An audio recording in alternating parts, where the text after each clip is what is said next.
Welcome to our deep dive today. We're going on a journey through Dutch weather patterns. Mm. Over the past century, Mm. looking back 100 years, you might be thinking, why Dutch weather? Why do I care about that? Right. Well, trust me, this isn't just about, windmills and tulips. Exactly. It's about a country that's seen some really dramatic shifts in climate, Yeah, more so than a lot of other places in the world. that's right. And that's why it makes it such a fascinating case study. Okay, so we've got a stack of articles and reports here, Yeah. and they all kind of point to one key takeaway. Okay. The Dutch climate, it's changing, and it's changing fast. Yeah. So the average temperature there has increased at a faster rate than the global average. Hmm. We're talking a 2.3 degrees Celsius jump since 1907. Wow. That's more than double the global rate. That's pretty striking. And so what's really interesting here is that why behind the accelerated warming?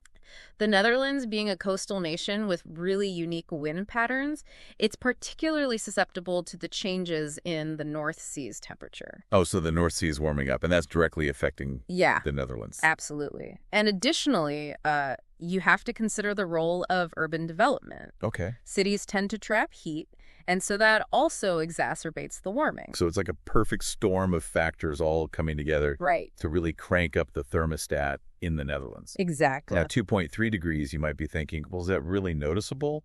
Yeah, I think a lot of people would say, well, 2 degrees, that doesn't sound like much. Right. But even these subtle temperature shifts can have a ripple effect on everything. Yeah. From ecosystems to daily life.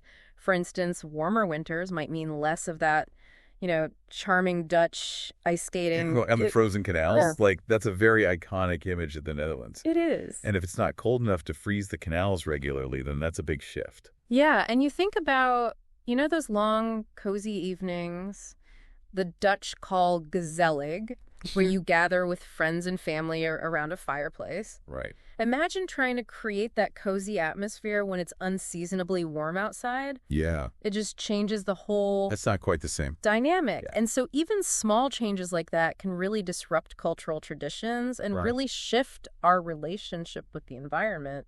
It's true. And this is really just the tip of the iceberg. Okay. We're also seeing some pretty big shifts in rainfall patterns. Okay, so the data shows us a really traumatic increase in annual precipitation. Right.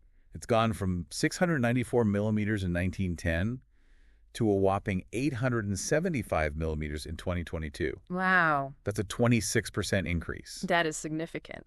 Picture those quaint Dutch streets turning into canals even more frequently. Yeah, I mean, that's a really vivid image. Right. And it's not just the amount of rainfall that's changing, but also the timing of it. Okay. We're seeing the biggest increase concentrated in the winter months. With a 46% rise over the past century. Okay, so you're in Amsterdam, it's December. Right. You're hoping for a bit of that winter wonderland vibe, maybe a little bit of snow, and you get buckets of rain. Yeah. Not quite the same. It paints a very different picture, doesn't it? Yeah. And it raises questions about, how this increased rainfall is going to impact everything. Yeah. From infrastructure to the famous Dutch tulip fields. So they're known for their tulips, and now they're getting More rain. more rain. Yeah. And here's another layer to this story. Okay. We're not just seeing warmer temperatures and more rain, Okay. but also a rise in extreme weather events. Oh, wow. Okay, so thinking back to recent years, Yes, the scorching summers like 2003 and 2018, exactly. those kind of heat waves are becoming more frequent, They are. and they can have really serious consequences, Yeah. especially for vulnerable populations. Now, it might seem counterintuitive, but even though winters are generally getting warmer, we can still get those blasts of cold, right? That's right. It's not a simple linear progression. Yeah. It's more like a shift in the overall climate system. Yeah. And that means we have the potential for more unpredictable and more disruptive weather patterns. So we're talking about things like intense rainfall leading to localized flooding Right. and the risk of coastal erosion Yes. due to rising sea levels. Exactly. So it's not just about things getting a bit warmer or wetter. Right. It's really about this whole new level of complexity Yeah. and unpredictability. Exactly. And that's where things get really interesting when we start looking at how businesses in the Netherlands are adapting to this evolving climate landscape. They have to. They have to adapt. Yeah. And we're going to get into that in just a bit. Okay, so we've talked about how the Dutch climate is on this roller coaster ride these days. Right. But what does that actually mean for the Dutch economy? How are businesses dealing with all these changes?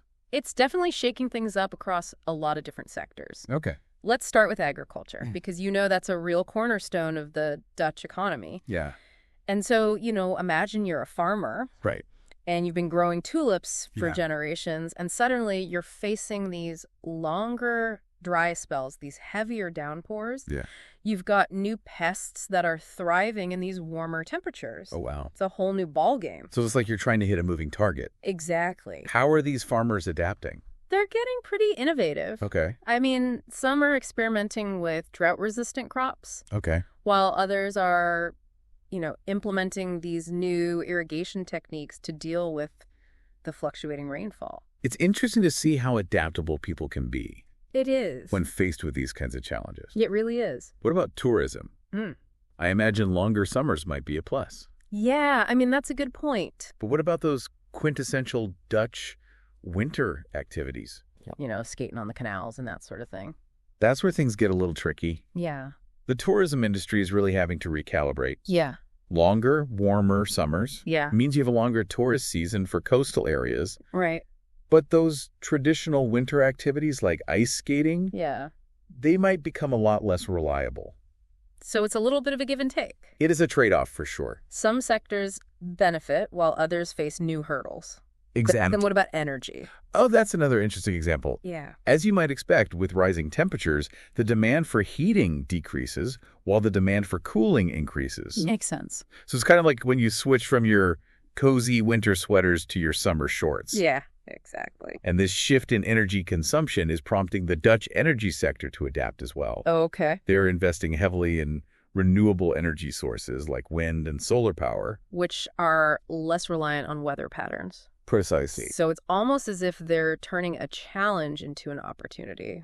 To create a more sustainable energy system. Exactly. Okay. And then you have the construction industry. Right. And they're really on the front lines of this as well. Because of flooding. Yeah, with the increased risk of flooding and rising sea levels. Okay. Climate-resilient construction is becoming paramount. So things like buildings that can withstand floods. Right. Stronger seawalls to Exactly. protect the coastal areas. Yeah. And infrastructure that's designed to cope with extreme weather events. Right. So it's really having to change a lot of things. Yeah, and it's driving some pretty remarkable innovations. Like what? Well, for instance, they're experimenting with these floating houses Oh, wow. that can actually rise with the water level. Really? Yeah. That's amazing. And then permeable pavements that allow rainwater to seep into the ground. Interesting. Yeah, it helps reduce the risk of flooding. Wow. So they're having to think really outside the box here. They are. Come up with all these new creative solutions. And, it's not just about the large-scale infrastructure either. Okay. Even everyday businesses like retailers, they're feeling the impact of this. Oh, yeah. Think about it. Retailers, they have to adjust their inventory, their marketing strategies to kind of match the shifting seasons. Okay. So, with warmer weather arriving earlier Right. and lasting longer, Yeah. you might see swimwear hitting the shelves in April and winter coats staying in storage until, December or later. So you can't just go by the traditional retail calendar anymore. No, you have to be flexible. You have to Yeah. adapt to these changes. Okay. And then on top of that, Yeah. you've got these more unpredictable weather patterns. Right. Retailers also have to be prepared for these sudden shifts in consumer demand. Do I? So a sudden heat wave, Yeah. that can lead to a huge surge in sales for, fans and air conditioners. Exactly. While a surprise cold snap might send people, scrambling for warm clothes. It's a fascinating example of how climate change is impacting, Everything. every aspect of our lives. Right. From the products we buy to the houses we live in. Exactly. And it's not just happening in the Netherlands. Right. These are trends that are playing out on a global scale. Absolutely. So as we wrap up this part of our deep dive, Uh-huh. it's pretty clear that the Dutch experience, Yeah.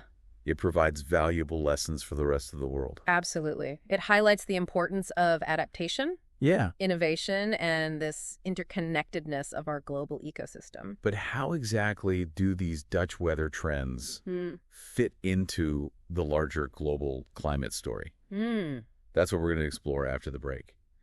We've been talking about all these changes in the Dutch climate, Yeah. but how does this all connect to the bigger picture of global climate change? Well, it's interesting. The Netherlands is almost like a miniature model of the planet. when it comes to climate change. Okay. It's facing a lot of the same challenges, Right. just on a smaller, more manageable scale. So by looking at the Netherlands, we can get a glimpse of what the future might hold Exactly. for other parts of the world. Think of the Netherlands as this living laboratory Okay. for climate change adaptation. Okay. They're pioneering these solutions that could be applied elsewhere, Yeah. particularly, in other coastal regions Okay. that are vulnerable to rising sea levels and extreme weather events.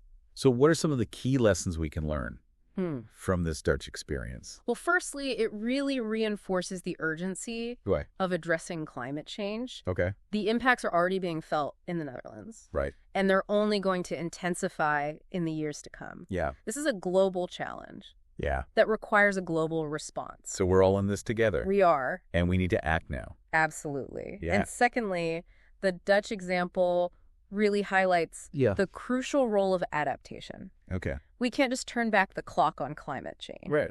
We need to adapt to the changes that are happening and prepare for the ones that are yet to come. It seems like the Dutch are taking a very proactive approach to that with their innovative solutions Exactly. in agriculture, in infrastructure, and energy. They're not just sitting back and waiting for the worst to happen. Yeah. They're really actively working to create a more resilient and sustainable future. That's a really good example for the rest of us. It is. And then finally, Yeah. the Dutch experience really underscores the power of collaboration. Okay. They're working together across different sectors, Yeah. from government to business to academia, Okay. to find solutions that work for everyone. That's great. They understand that climate change is a challenge that requires that collective effort. It's really inspiring to see how they're all coming together It is. to tackle this issue. And it's a model that other countries can learn from Yeah. as they face their own climate challenges. Well, as we wrap up our deep dive into Dutch weather trends, it's clear that these changes are not just about numbers on a chart. Right. They have real-world consequences They do. for people and businesses and ecosystems Absolutely. around the globe. It's a powerful reminder that we need to act decisively, Yeah. both individually and collectively, Yeah. to create a more sustainable and resilient future. And for all of you listening, here's something to think about. Mm-hmm.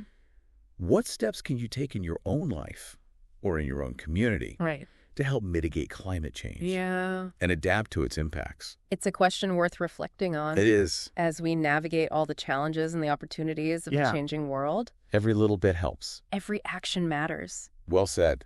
Thanks for having me. Thanks for joining us on this deep dive. Mm-hmm. We hope you found it insightful. Until next time, stay curious and stay engaged.